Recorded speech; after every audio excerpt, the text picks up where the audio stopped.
Good afternoon, everyone. As we get ready to start the afternoon sessions, I would like to recognize the about 100 people who followed us online this morning and who are hopefully still online to listen and contribute to the discussions. The second panel is a technical session on balancing crises and development, how international development funds can better address long-term urban resilience in fragile areas. This session will give us an opportunity to delve deeper into the many insights that were shared with us this morning in the keynote address, in the opening address, and in the panel. Fragile urban areas are faced with a dual challenge. They must respond to crises with the immediacy that implies. At the same time, they must invest in long-term resilience in order to prevent or mitigate the impact of future crises.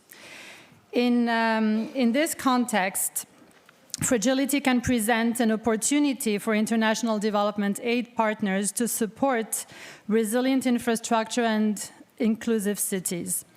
The second session will focus on international development aid and how it can act as a catalyst for resilience in fragile urban contexts. Our panelists from the private sector, civil society, and the public sector will share with us their insights on this topic. I welcome on stage Cédric de Meeus, who is Vice President of Group of Public Affairs and Social Impact at Holcim. Cédric is a sustainability and public affairs professional with 20 years of international experience spanning several sectors, senior leadership roles and cultures. He has extensive experience in embedding sustainability prerogatives in corporate strategies, alongside the integration of sustainability-related policy in sectoral and corporate decision-making processes. Cédric is currently responsible for Holcim's public affairs and social impact. In parallel, he also chairs Construction Products Europe, the European Association of Construction Product Manufacturers. I also welcome on stage Judy Baker, who is a senior urban advisor at Cities Alliance. Judy is also the former global lead for urban poverty and housing at the World Bank. Thank you for coming to us fresh from DC. So Judy, in her work with the World Bank and in her current work, has 30 years experience in this sector. Throughout her career, she was responsible for leading policy dialogue, project management, particularly in Africa, Latin America, East Asia, and South Asia. And her work has spanned engagements in over 30 countries. Judy has led several communities of practice with outreach to global partners from many regions, and I hope this session will give her an opportunity to share some of that work with us. I would also like to welcome on stage Sergio Oliete Josa, who's the head of Unit Sustainable Transport and Urban Development at the Director General for International Partnerships at the European Commission. Dr. Sergio Oliete is the head, as the head of unit of this unit, does a lot of work with partnerships. He's a civil engineer by training, and he holds a PhD in transport engineering and infrastructure, elements that are critical in urban resilience. He joined the European Commission in the delegation to Cape Verde, Sierra Leone, Guinea, and Cameroon. Sergio, thank you for being with us today.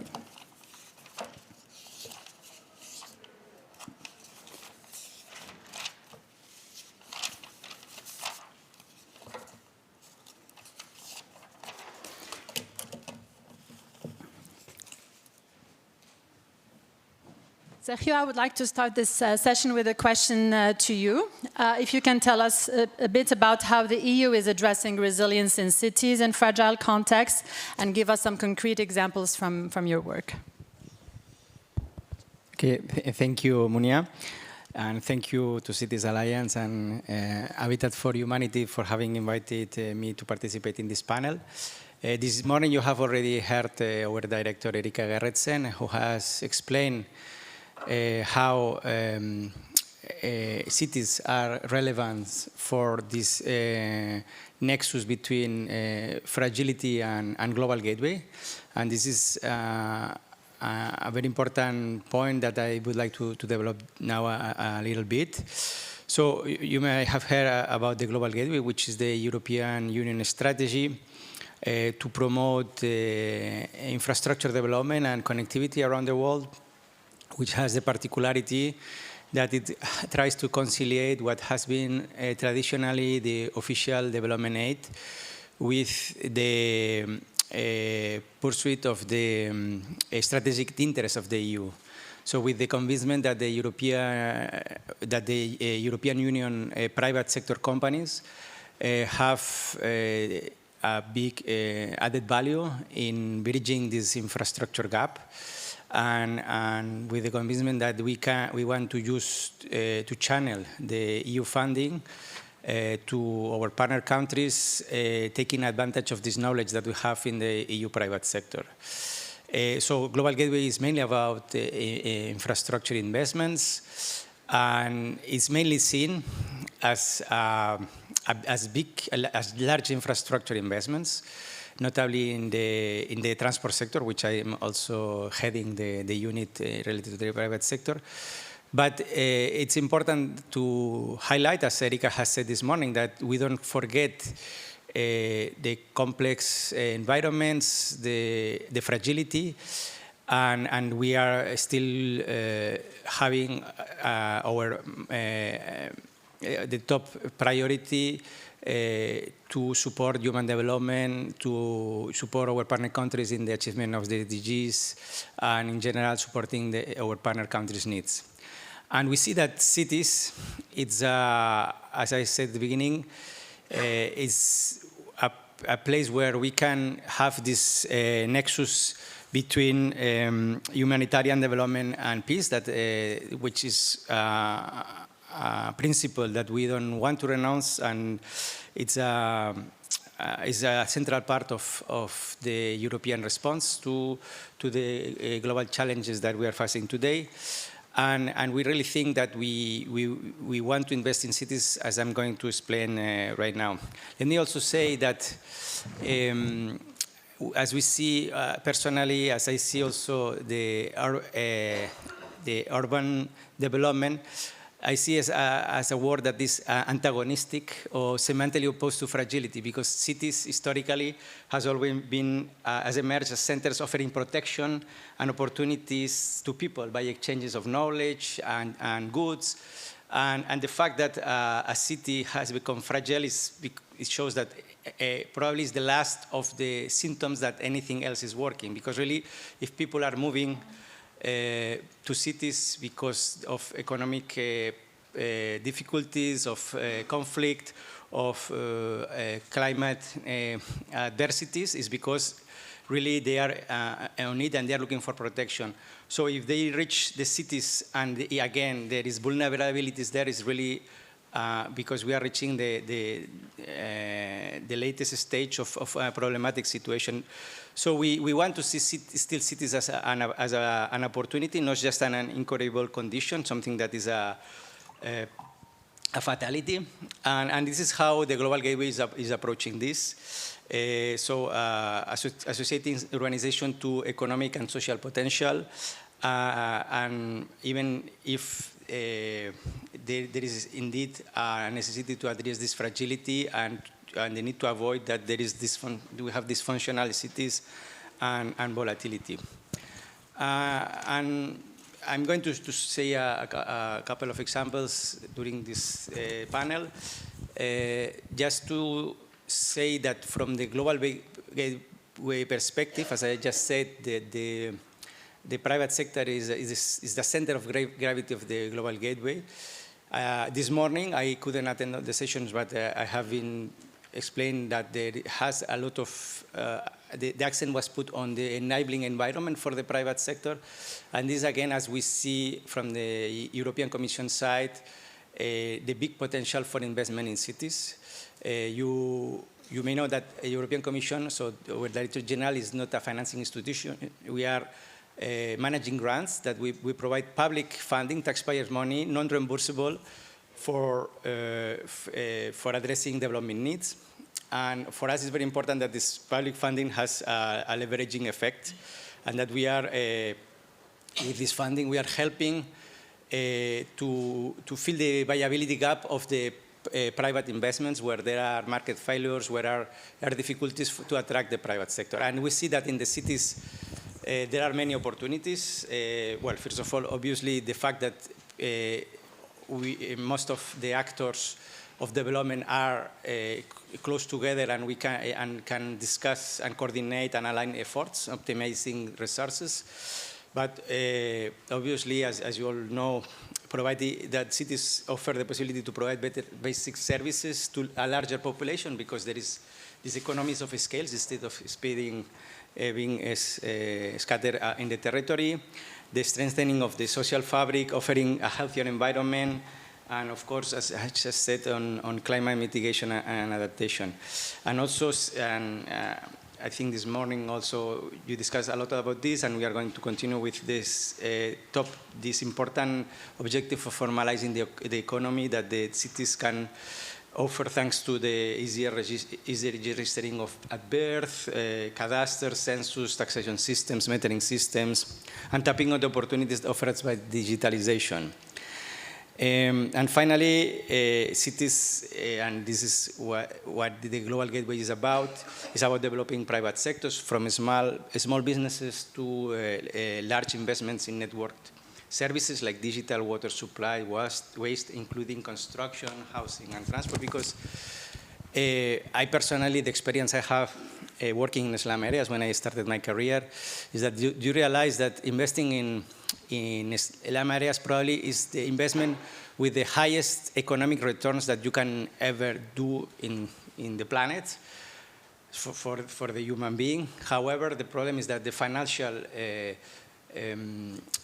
closing of this investment, because even though you can prove that it has very high economic returns, so in terms of health, in terms of well-being, in terms of creating a good positive dynamic for the economy, at the end of the day, it's very difficult to have a business case for investing on these urban areas. So I think I have examples, but perhaps I stop here and I let you to continue with the other panelists. Thank you. Sure. Thank you, Sergio. Judy, from your perspective, can you tell us how international development actors can support policymakers to prioritize critical investments in governance that came up this morning, infrastructure and social services, especially in unstable situations? Maybe give us one or two examples from your experience. Great. So I think there's a little bit, I just came from Washington, D.C., so I think most of you would probably be reading the papers about what's happening with USAID. So it's a little bit of... I was too shy to ask you that question. I thought maybe next, but I'm so glad you brought it up. Please. So I feel like it's a little bit the elephant in the room, and I'm certainly not speaking on behalf of anyone but a development practitioner with many, many years of experience. And I can tell you that it's been a rough week and a half in Washington. People's heads are spinning. Nobody can understand why, why this administration is picking on USAID. But I wanted to put it a little bit in perspective. So the U.S. historically has been the largest provider of aid in the world, and there are millions of lives that depend on that aid, making this disruption incredibly impactful in so many ways that I think we don't even really know yet. Last year, for example, the U.S. government dispersed around $70 billion in development assistance, and most of that went through USAID. That accounted for about 40% of all humanitarian aid that the UN counts for 2024. And at the same time, it's actually a relatively small percentage of the US federal budget. It's only about 1% of spending. So where does the money go? And I think it's important to unpack this a little bit to think about the impacts. So the biggest recipients are Ukraine. They got about $15 billion in macro assistance last year, and then far second, followed by Ethiopia, Jordan, Somalia, Nigeria, Congo. Those all got around $1 billion, $1.5 billion in US aid. And then there's many, many, many other countries that receive aid, but those amounts would be smaller. These are mostly fragile states. And the money is spent, about a quarter of it goes for humanitarian aid, and the rest is evenly split across a few categories, including health, economic, peace and security, the multi-sectoral assistance programs that would include things like initiatives to promote democracy, human rights, governance, education and social services, and environmental protection. And somewhere in there is urban as well. And this translates to a range of different programs on the ground that, look at global health and energy security, a lot of food aid, and then things like investments in drinking water, sanitation, shelter, things that especially affect those of us working on urban. And if you can also break down that spending by SDGs, and so for SDG 11, the one that I think most of us are aligned with in our programs, it's about $20 billion for 2023, and that's across about 1,500 activities. There's also U.S. money that goes to IDA in the World Bank, and that's the Development Assistance for the Poorest, and that IDA 21 allocation just went through in December. It was a replenishment, and the U.S. put in about $4 billion for a 3-year period, so it comes out to about $1.3 billion a year. And historically, the U.S. has been the largest donor for IDA, followed by Japan and then others. So, it's a lot of money, and there's a lot of impact. We don't, of course, with the World Bank and IDA, we don't know what's going to happen. Hopefully, those commitments will remain. But certainly, there's a lot of uncertainty with USAID. Looking ahead, so I looked at the State Department's website, and their new policy is that U.S. spending abroad should take place only if it makes America stronger, safer, or more prosperous. And that's a big, big shift from previous policies. So again, we don't know what's going to happen. I think things are changing so quickly that everyone's heads are spinning. But I can certainly say things like diversity, equity, and inclusion, and probably programs around climate resilience, those are probably not going to be favored going forward. So the big headline and takeaway from me, really, again, from so many years working in different countries on these issues, is that this unpredictability is awful for development. So in the short term, of course, there's huge impact on humanitarian aid, but for the longer term, programs and policies that depend on support to be able to sustain these investments, we talked about sustainability this morning, it makes it impossible. And in the context of fragility, the impact really can be detrimental. These are the people most in need, and a lot of that aid is going away. Places like Sudan, Yemen, Syria, Gaza, the Sahel, the displaced Rohingya population living in Bangladesh. These are communities that have been through a lot of conflict. They were receiving a lot of U.S. aid, and it's going to stop. So this can also contribute to new problems, potentially rises in instability and violence, which has happened historically when there's so little assistance coming, people become desperate. So I think where it leaves us is the need for others to step up. This is there's a gap, and again, we don't know what's going to happen, but others will need to step in and fill that gap. So if we shift to some of the challenges that we're facing in this fragility context. We know, again, in cities, it's the concentration, as you were talking about, the concentration of people and assets, and so cities really get hit the hardest. So some of the experience shows us that this recognition that even in fragile contexts, cities matter. They hold so much promise for economic development and for opportunities for the influx of people that comes. This influx can be embraced and seen as new skills and new talents, which, again, in the urban context, they can create new opportunities for people to innovate and thrive.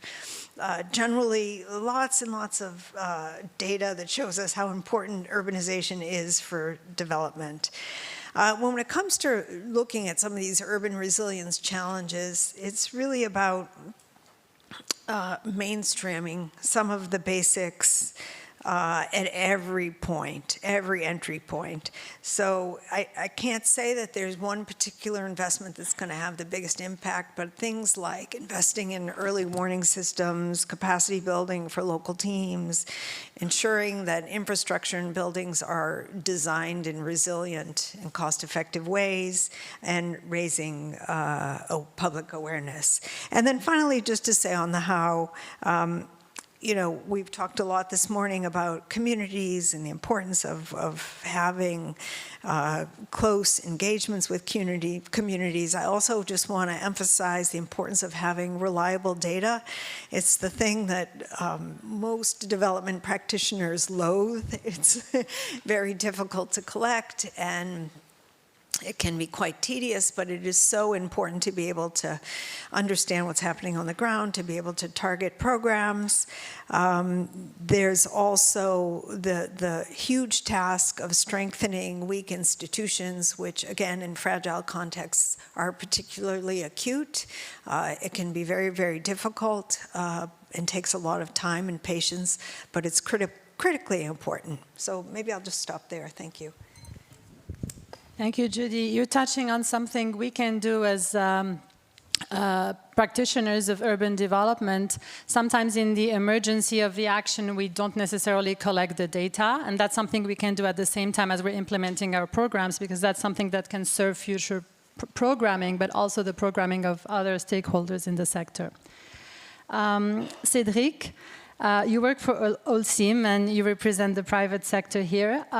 When we come in a fragile context and we see a company like Holcim already being present, very often that's good news, because that means access to construction materials for construction and infrastructure. But beyond that investment in the provision of materials, can you tell us a little bit about how private sector actors, Holcim and others, can contribute to building resilient urban infrastructure in fragile contexts, and tell us a little bit about the role that partnerships can have in this context? Thank you, Mounia. Good afternoon, everyone. I'll start with a disclaimer. I'm really used to be on panels about decarbonization, industrial policy, circular economy in the built environment, a bit less so in terms of international development funding. So I'm a little bit in the uncomfortable zone. But as we've heard from Sergio and from Judy, the private sector has a role to play as a catalyst, as an enabler, if you want to find the right business model and get the whole thing going. So that's why I'm really happy to be here. For those who don't know Holcim is a construction materials company, a global company, roofing solutions, cementing concrete for all sorts of infrastructure in buildings, all the way to insulation and renovation. So when I approach this, I am not going to talk about philanthropy. This is not about donating X million cubic meters to a community or to a city or to a development. This is about responding to the needs of fragile populations, the urban poor, or diverse settings in urban areas in which we are present in one form or another. And what we're trying to do is to leverage, my colleagues are engineers, experts, and it's to put this technical expertise in materials and in construction available to those populations together with our materials. And that, there is no way we can do that on our own. We need to do that through strong collaboration, through strong partnership with international organizations, with NGOs, with local city decision makers, with governments. So one of the things we're trying to solve, and Sergio, you mentioned the business case, because that's what it's all about. We're trying to find a way to work across what is a highly fragmented value chain, and whether in a fragile environment or not is the same. It's highly fragmented with hundreds of decision-making points at any given moment to take a decision about a construction challenge. And in those more fragile environments, we're generally not there because we don't have the business case, and because, our concrete trucks do not reach there, because our 50-kilo cement bags are ill-suited to reach those urban areas where the construction materials might be needed. So it's an accumulation of points which explain the reason why we might not naturally be active in those areas. So, the whole point of this exercise is try to understand and find ways to make our expertise and our solutions available at conditions which respond to the means of those populations or those segments of the population. There's two things that we've learned in trying to do that before I go into some of the partnerships that we've worked with. The first of all is the community engagement. There is no way any collaboration or any project can succeed if Holcim arrives, say, we think that you need to do that and use that material in that way. That will never work. We've been there, done that, didn't work. You need this local bottom-up engagement with the local population to understand what the experience is, what the expectation is, what the ability is, and how we can put our materials, make our materials available to respond to their local needs and ability or not to use it. And the second one is that partnership is absolutely fundamental. Without partnerships, we as a private sector company, we cannot solve any of this on our own. So I'll just give one of the examples. We've worked with our host today, Habitat with Humanity, in different parts of the world, in Mexico. But I'll use a different example. We collaborate because it's fresh in our mind and not yet a success. We collaborate with Build Change. Some of you may know this organization, which works with urban contexts. We went to the Philippines and went into specific slums to learn with our engineers, with our local business about the housing experience that is happening on the ground there, trying to understand bottom-up what are the problems, the physical problems to be solved, trying to understand the local environment. How can you make materials and solutions available there? And what is the acceptance of certain technologies, of certain materials, of certain ways of buildings with the local communities? Without this understanding, it wouldn't be possible. So we also brought our local colleagues, our local business in there, and the value proposition was, the right product for the right application with the right people, and trying to understand how can we make this available to them in the local context that responds to not what we think, but that responds to their needs and how they are prepared to use and how they are prepared to accept to use these technical solutions or this technical expertise. Today, we're proud, but we've made less than 50 homes safer. Yes, we've touched 150 people, and we've trained over 3,000 people on how to build better, because it's also better, and I guess we can touch upon that a little bit later, to train people about what makes your house more resilient in an urban context, and what materials and how you can use materials to make your home resilient. So it's not just the physical outcome, it's also the training of people to make them better builders that will help and multiply the impact that you can have. But of course, it's not sufficient. It's, those figures are very small compared to the overall problem that we're trying to solve. So, but it's the accumulation of projects like that which will enable us to progress bit by bit. I'll stop here for the time being. Thank you.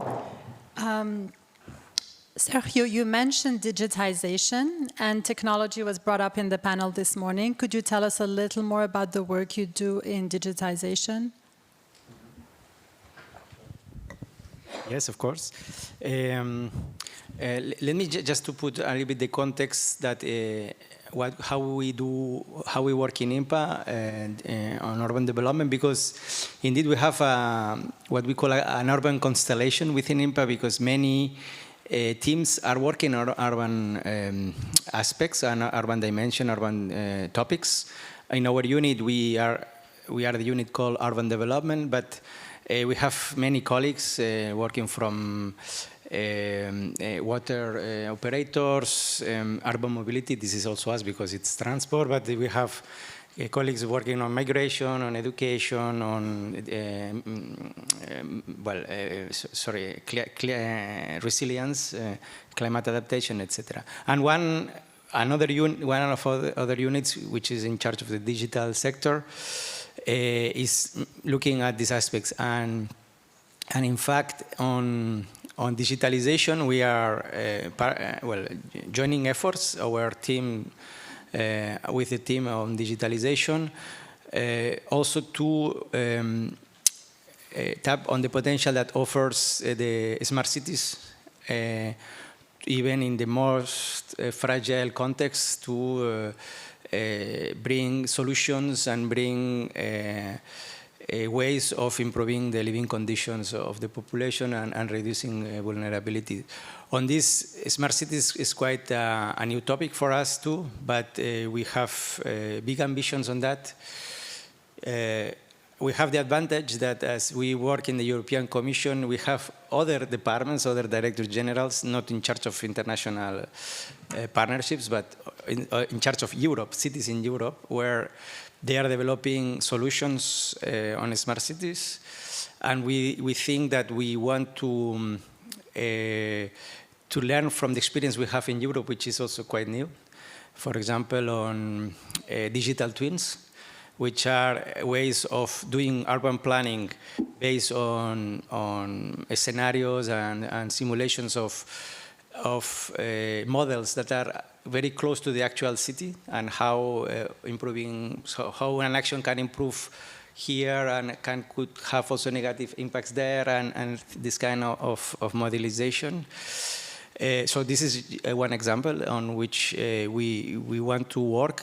And again, on this, we want to rely a lot on the private sector, because there are many European companies that are developing very interesting tools for working on cities. And we want to, from the public sector, just to leverage on their knowledge, not just developing, so from a theoretical point of view, but really knowledge on the field. This is an example. Another, perhaps even more obvious example is what I said before on registration at birth, on census, etc.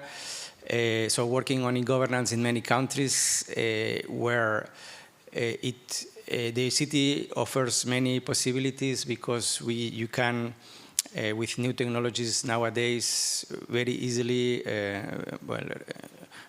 locate where the population are living and based perhaps simply on the metering for water supply systems or other kind of services. And from that point of view, you can produce the necessary data that Judy was saying that is so important. So on this also, I'm not an specialist because again, the part of digitalization is we are partnering with other teams within INTPA, but of course it offers a lot of possibilities. Thank you. May I jump in here on the aspect of digitalization or the use of digital technologies? Because there is an assumption that those technologies are reserved for, let's say, the more mature markets. And in our experience, it's not at all the case. We did a partnership with the UK Development Agency, and the vehicle is called 14 Trees.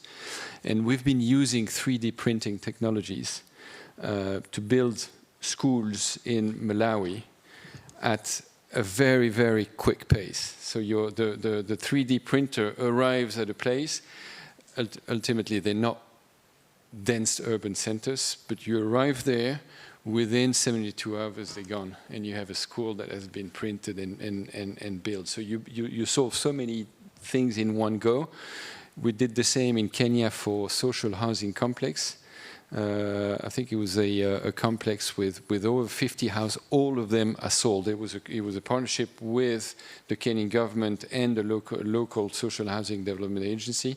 All the houses are sold. They were, don't quote me on the number, but they were at the local below $30,000 a unit. And again, using 3D printed technology, we locally trained people at an extremely efficient cost. So those technologies can be deployed easily, can be deployed also in those more fragile ecosystems. Thank you, Cédric. I think that training is key here because training in itself is an enabler without necessarily shifting the policy or anything else in the context. Judy, I would really like to hear more about your fascinating experience.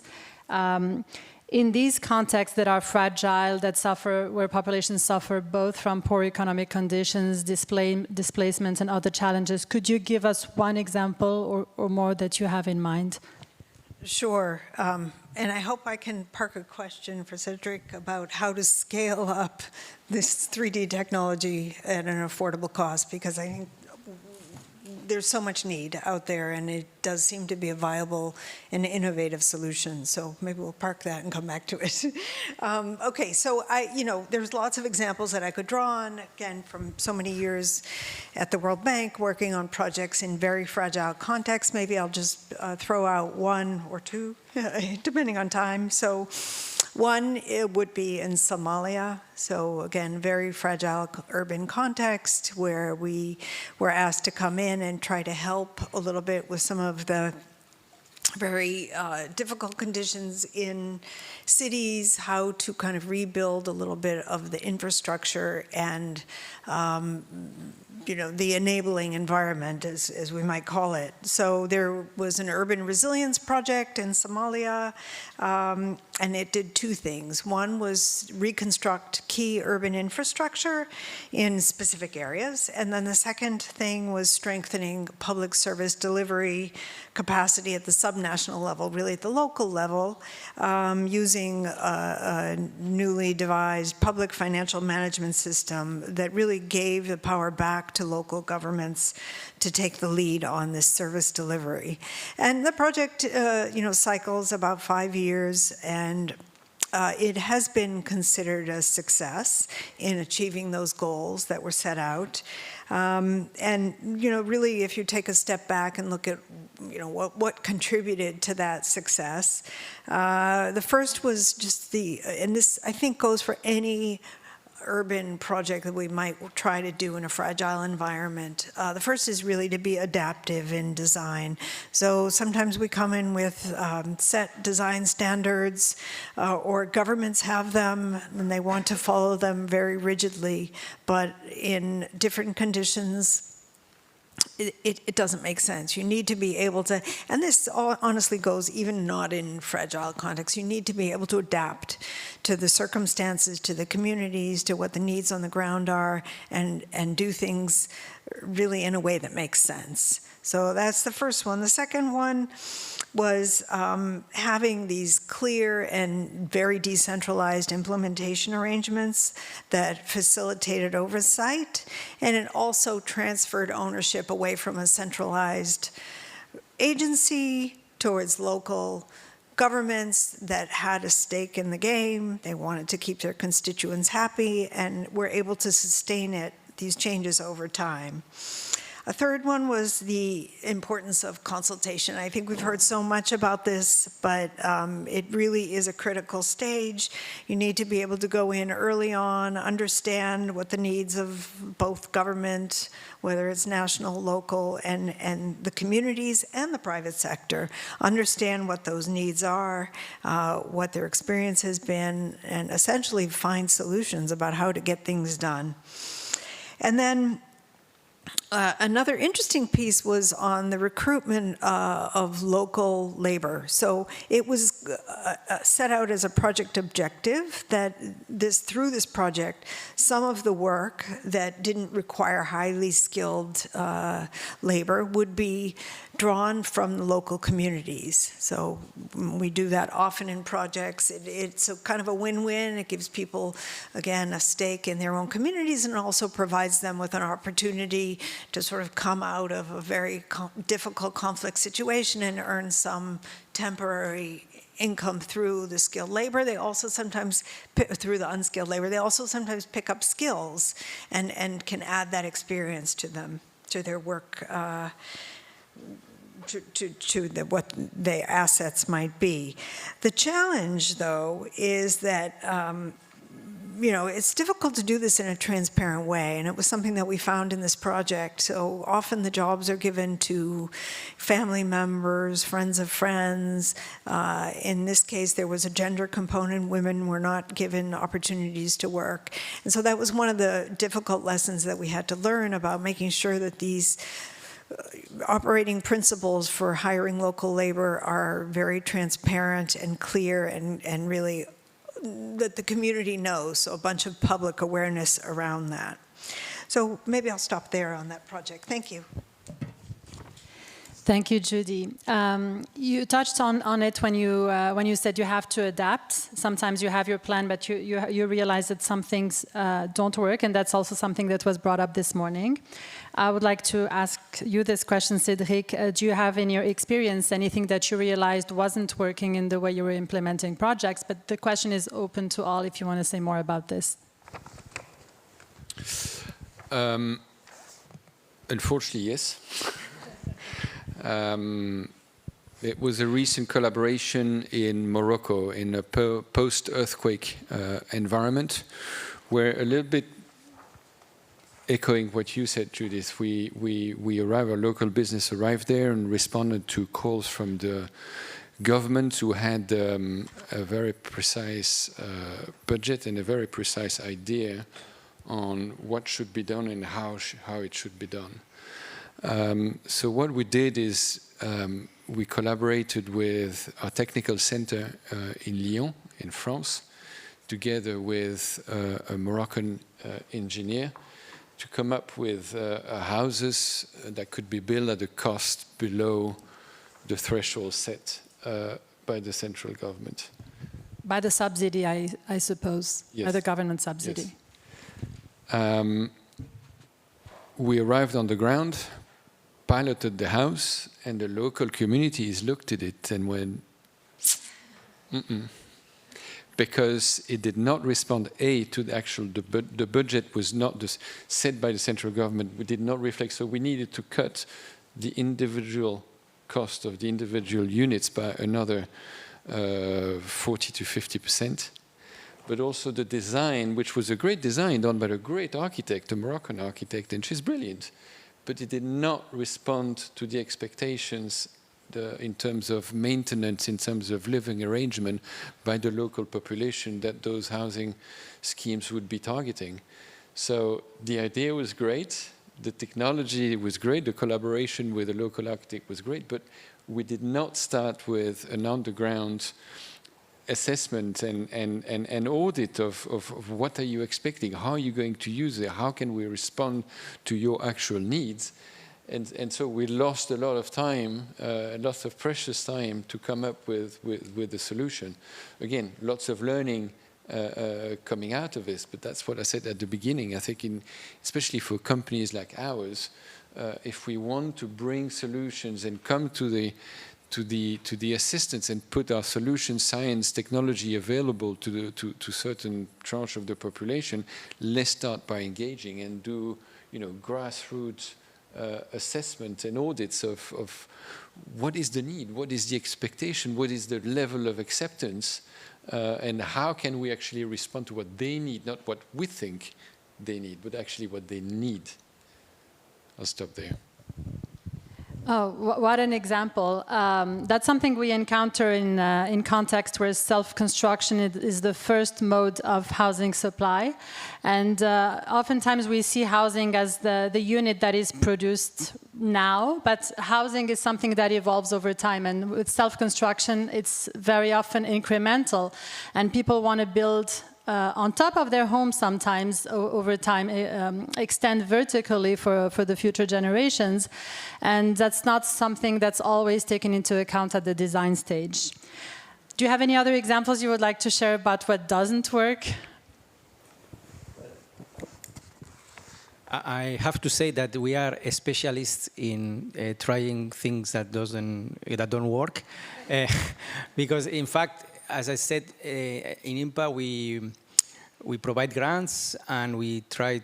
And one of our specialties is doing pilot projects. And pilot projects is about this, and testing things, learning by doing, and often it works, often it doesn't work. I'm going to say, because at the end our objective is to scale up these pilot projects, and in the context of fragility that we are discussing today, for example, one of our good experience that is always challenging is the project that Erika mentioned this morning about supporting urban integration of displaced affected communities, which was in fact a project that started as a small initiative, but that now we have been able to scale up to show that it can be replicated, not indefinitely with our support, because our ambition is to have the governments, or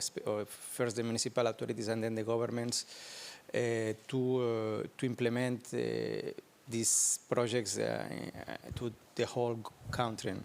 So, for example, in this project called SUIDAC, that I think you have flyers on the table, now we are supporting 9 secondary cities in 5 sub-Saharan African countries, in DRC, Ethiopia, Somalia, Sudan, and Uganda.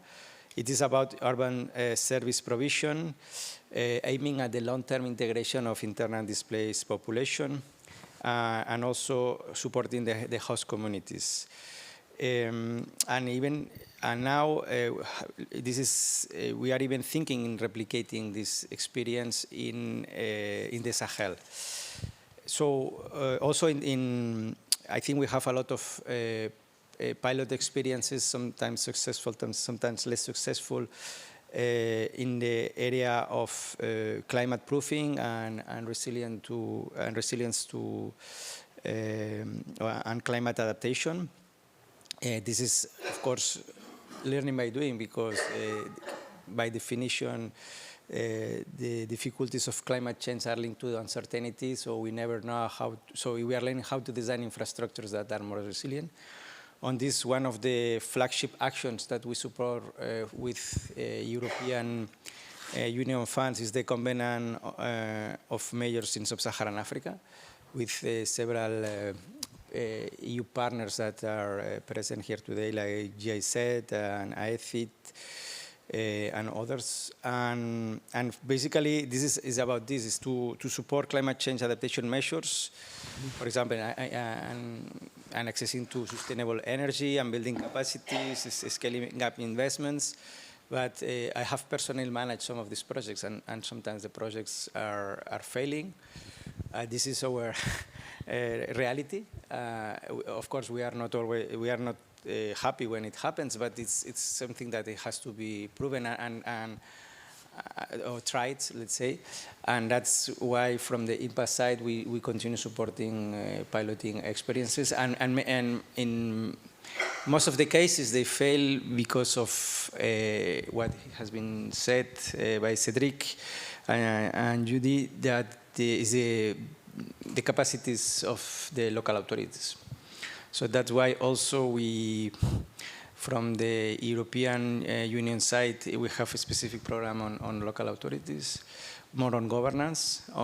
From my teams, we work more on the infrastructure part, but of course the governments and the capacity building of the local authorities is an important aspect. And especially now where we have many countries where there is political instability, and for example, for political reasons, we cannot work with the governments, but the municipal authorities are always good anchorage and a direct access to the most vulnerable populations.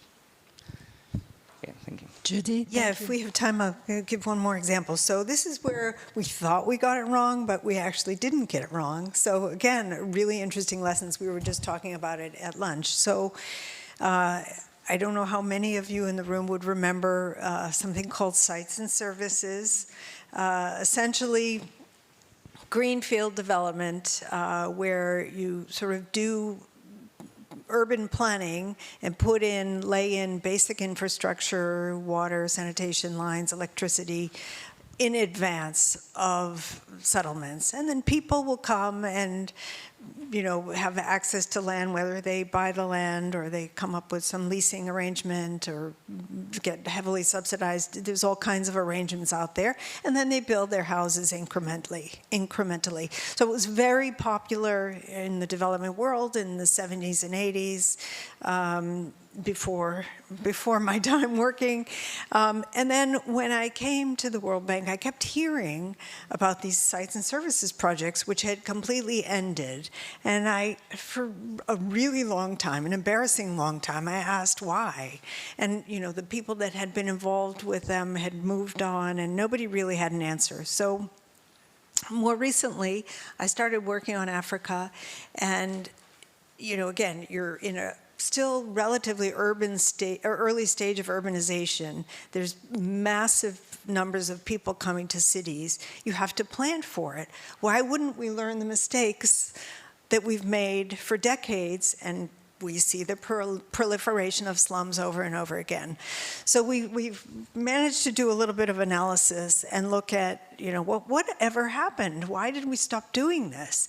And what we found was that at the time, some evaluations were done in a very short cycle, maybe 5 years after when the project was implemented. At the end, they said, okay, we're going to do an evaluation, and it's really not enough time to evaluate what would have happened on the ground and what those communities ended up looking like. And we were able to do some longitudinal studies. In India, we went back 30 years later and looked at what happened, and in fact, these are thriving communities now.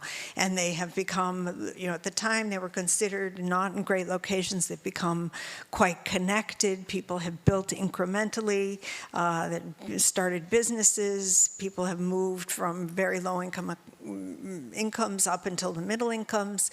So they really are considered a success. And again, I think we made our judgment too early, we meaning the development community and evaluators. So sometimes it's not what we think, and I think there's also a lesson learned there. Thanks. Thank you for sharing this example. Well, unless you have additional remarks, we'll open up the floor to questions from the room.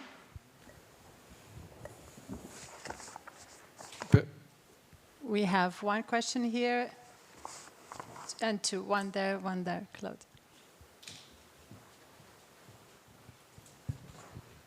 Thank you. Oh, Can you hear me? Yeah. Yes. Judy, yeah, I agree. I was just working on a World Bank project in Mongolia, and sites and services were our biggest recommendation there. And gentle densification as well, which I think has long been deprioritized.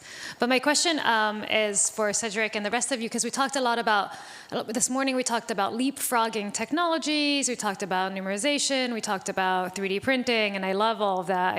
I tend to kind of follow it quite closely. But I've noticed a bunch of companies go bankrupt in the past year or so, and a bunch of them lay off, like Icon just laid off half their staff. Divvy Homes went bankrupt last month. So all these, and these are $2 billion companies, right? These are the biggest in the sector. I'm not even going to mention the little ones in Vietnam, the ones in Africa. So you have these 3D printing companies, you got these rent-to-own fintech companies, and everybody was like super excited about them. But then they got crushed by inflation, by rising interest rates, and the lack of VC interests, ultimately, I think. What can we do, right? Like we can't abandon this movement. We can only move forward, but the funding is just not flowing towards this sector anymore, right? Like it was before COVID. Are you seeing, like, yeah, I don't know. What do you think? Thank you, Olivia. Can we take the other two questions before we answer?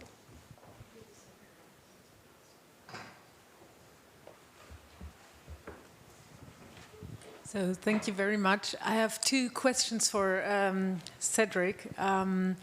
The first one is, Cédric, you said in many fragile countries there's just no business case for your kind of endeavors. And I would like to ask you, perhaps a bit provocative, how would it become a business case? So what would you really need to make it a business case? Where do you see opportunities, or would you just give up certain contexts in the field of how to engage more private investments? And the second one is I stayed now with your Moroccan example. Which role would you see for us, let's say, as development actors in this place? Would there be a closer cooperation? Would that lead, for example, to us knowing the field and so on, giving you exactly this kind of information and access to actors, or what kind of roles do you perceive there?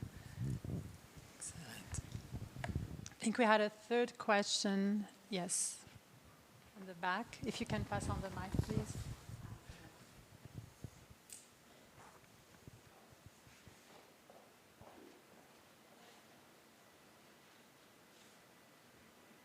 Thank you. I have a question in regard to 3D concrete printing for fragile housing. Fragile areas. One is this morning we talked a lot about engaging the local community.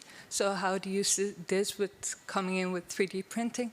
And also we had this discussion on using raw materials, local materials. And also then how do you safeguard the structural safety when you use different materials, local materials? Thank you. Thank you. Sergio, would you like to start? Well, I think I will only react to the first question because the other two are more for Cédric. But on the companies going bankrupt, since we are talking about fragility, one thing we see from our experience is that we often we are also learning to work with the private sector and to understand their needs. And in the let's say in the industrialized world, we see that one of the fundamental factors to invest is having financial guarantees to reduce the risk, etc. And very often this solution can be perfectly applied in middle-income countries. But when we are talking about the most fragile context, the least developed countries, often this kind of financial guarantees that are the risk in the investments, well, at least for the moment, we are not seeing them as being used or deployed as fast as we would have liked. So still the companies are incurring in a lot of risk. And our analysis that we do is that it's not just it's not sufficient to just have financial guarantees, that it's something that intervenes when, and insurances when everything has failed. But that you have also to support to mitigating risk with accompanying measures that can give immediate response to problems that arise, in particular in fragile contexts. I was thinking now in the case of Morocco, when you say that this design of the houses was not adapted to the reality, and it implied additional costs, well, additional time and delay in the process, that for a private company this is additional costs. And probably there are not guarantees, financial guarantees, to cover this kind of unexpected situations, while as development community, we can provide some kind of grants to, for example, well, this a little bit somehow also replies to the question of what's the role for the international development community. We can support with grants the accompanying measures to reduce the risk that is linked to the lack of capacity of the public institutions in those countries. And this can help also companies to invest not just with financial coverage, which is good, but the important thing is that the project succeeds, not that you are covered in case the project fails.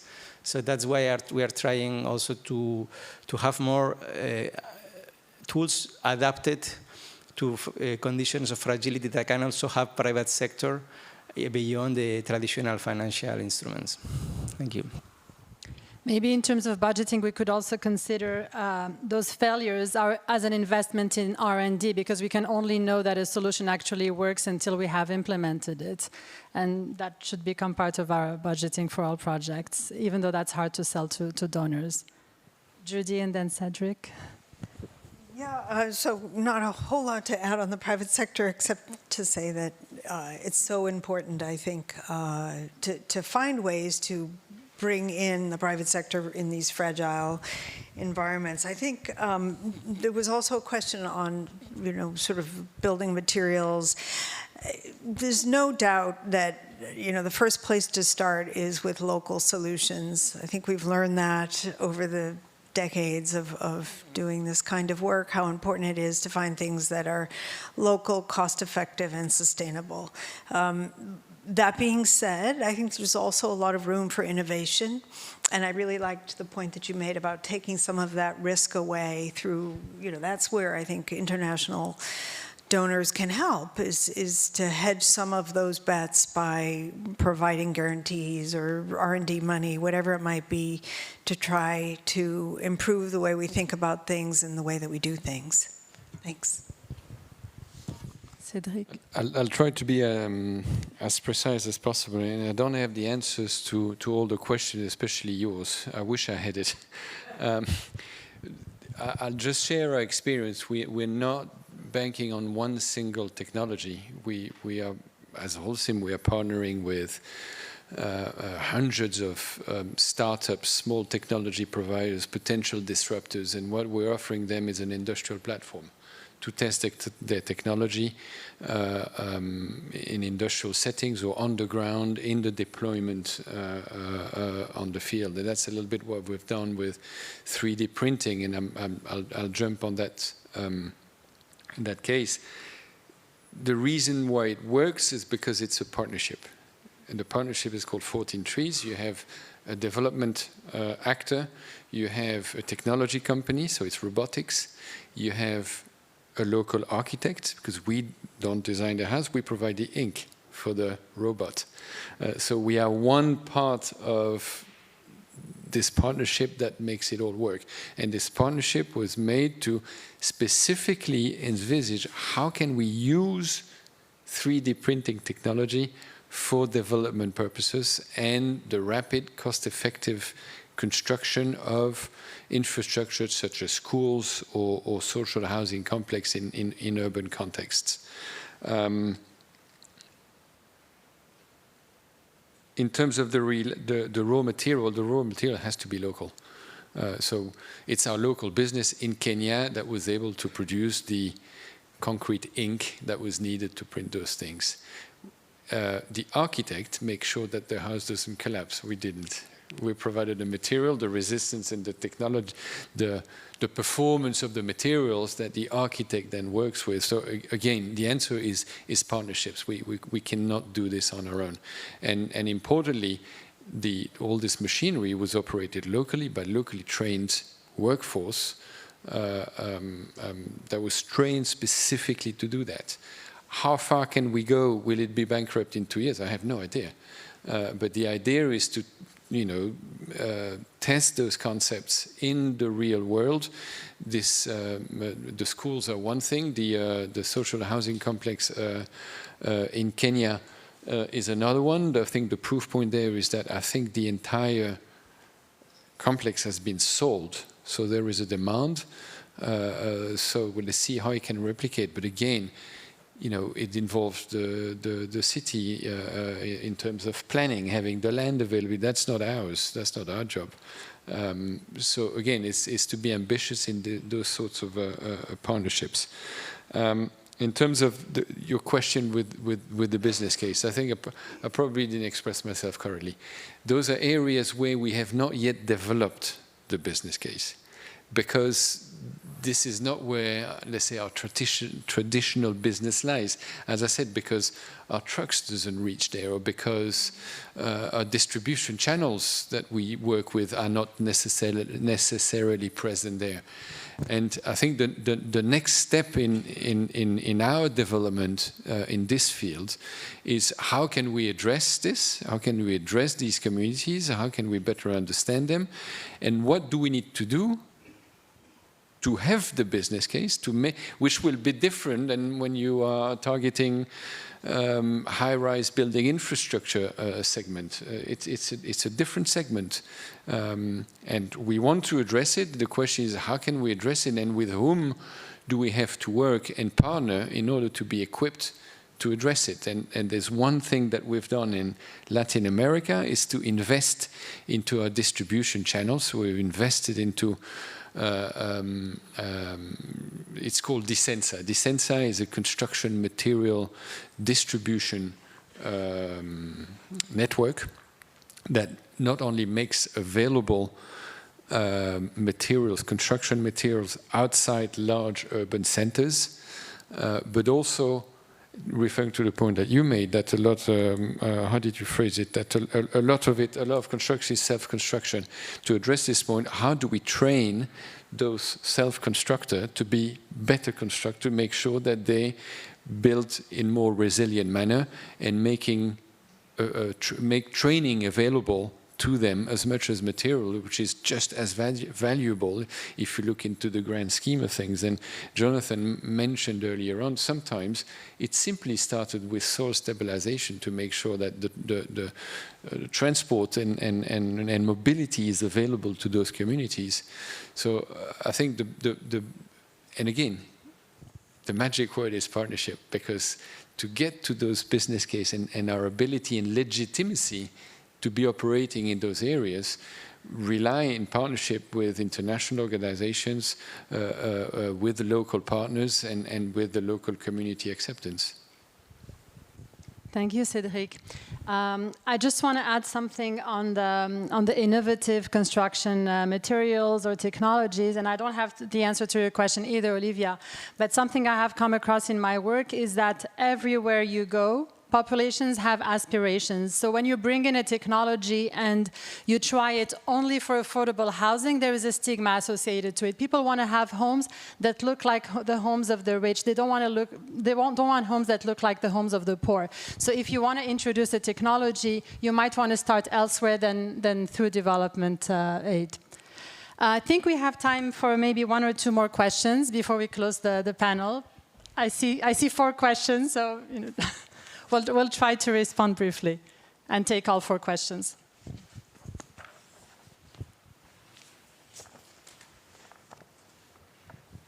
Yes, hello. I'll try to keep it brief. I wanted to respond to Olivia's point. My name is Marie Zanders. I represent INTPA, a fintech working on innovating financial technology to make financing housing for those financially excluded more inclusive.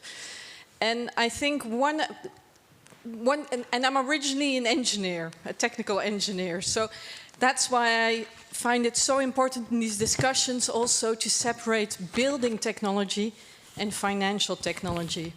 And with regards to financial technology, one needs to be very much aware that all these different mechanisms, now that these new tech tools are available, I'm not talking about the tech for the tax bros for more exclusion.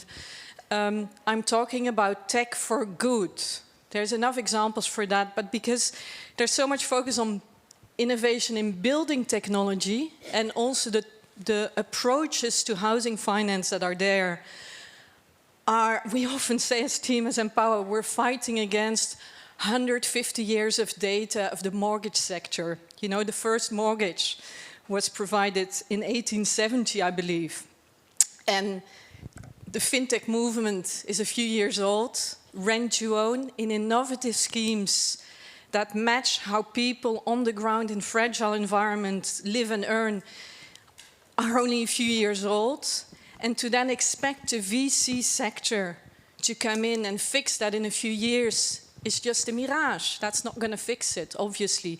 So one needs, I do an appeal here for, and that's why I'm very glad with Mr. Josa, acknowledging that they invest in failures for learning, for piloting things. Because if one depends on investors that want a quick return, that want leverage, and that want to scale immediately to 10, 20 times their original investment in terms of returns, it's going to fail. It's going to crash because you expect too much too soon. Scaling is possible, but let's first crawl before we can run with it. And we can run because there is a different way of working. We experience that. But I'll finalize this also with an appeal to the panel, and especially from the European Commission side, for allowing for more innovation in financial technology development, and especially also in emerging markets.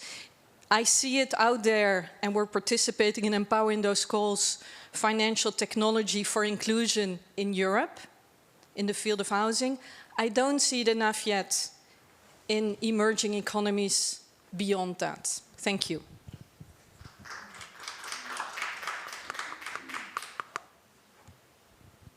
Thank you. I'll be quick. So I was just wondering on that scalability issue, and especially in housing, I think many colleagues have slightly touched upon it.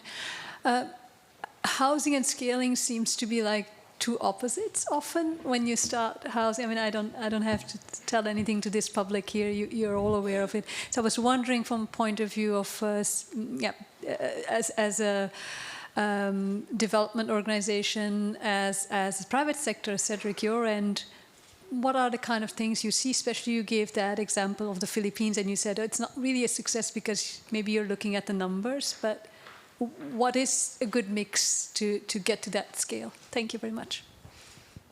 I believe we had two more questions. If you can raise your hand again. Yes. Hello, my name is Julian Baskin from the Cities Alliance. The question is how international development funds can better address long-term urban resilience. We have to recognize up front that urban transformations are long-term processes, minimally 25 years. Our project designs are short-term 5-year projects at best, and they're on and then they're off. You mobilize, you have to demobilize. 1 minute you've got a project going, next minute you haven't got a project going. People that gained expertise are now unemployed. And basically, nothing destroys more than on-off financing. The fundamental shift that we need to make is to not only be partners, but reliable partners. To be with whatever fragile city we're working with for the long run, and to guarantee not a quantum of money, but a presence. That we have a presence and we'll support over the long term until you reach that tipping point. We never get the chance to reach a tipping point. Straight away we get told, oh, the project should have achieved more, we should have done this, you didn't spend your money, your burn rate's not good enough. When in point of fact, you're working with organic processes, you're working with communities. You can only work at the speed in which the systems and local context will enable you to work at.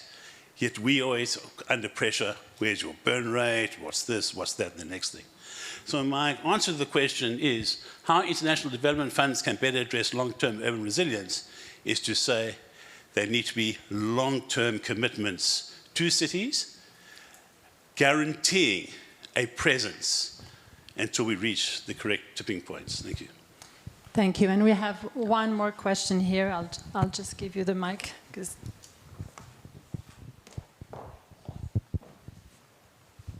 Thank you. My name is Shreya. I'm from India, and I am a student of urbanism at TU Delft. My question to you is actually a mix of what the discussion from the morning panel and the discussion about technology right now. When it comes to informality, land tenure is a big question like we discussed in the morning. Do you think that technology has a role, or are there any positive examples of technology, for example, 3D printing coming into an informal settlement, which has influenced the land tenure part of it, or has brought legitimacy to people living there, which has increased their social security in any way? Yeah. Thank you, Sergio, Judy, and Cédric, if we can have very brief answers, because we're already a little bit out of time. Or whoever would like to start. Okay, I'll jump in. So I'll take the last question first on the issue around land tenure. So mapping. Mapping is a very basic technology that Cities Alliance has done a lot of work with Slum Dwellers International to implement.